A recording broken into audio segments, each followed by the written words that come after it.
শুনলে অবাক হবেন, জাহান্নামীরা অনেক লম্বা এবং যন্ত্রণাদায়ক শাস্তি ভোগ করার পর আল্লাহর কাছে 4টি জিনিস চাইবে, কিন্তু একটিও পূরণ হবে না। প্রথম আবদার, তারা বলবে, হে আল্লাহ, আমাদেরকে এখান থেকে বের করে দিন, আমরা আর গুনাহ করব না।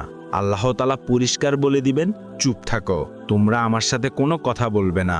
তখন তারা বুঝতে পারবে যে তারা আর কখনো এখান থেকে বের হতে পারবে না।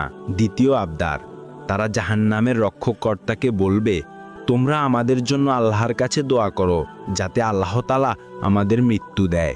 জাহান্নামের কর্তা সঙ্গে সঙ্গে বলবেন, না। 1000 বছর পরে বলবে, তোমরা এখানেই পড়ে থাকবে চিরকাল। তৃতীয় আবদার, তারা শাস্তিদাতা ফেরেশতাদের বলবে, অন্তত একদিনের জন্য আমাদের শাস্তি হালকা করে দিন।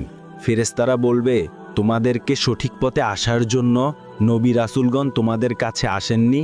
তারা বলবে, হে ফেরেশতারা। তখন বলবে, তাহলে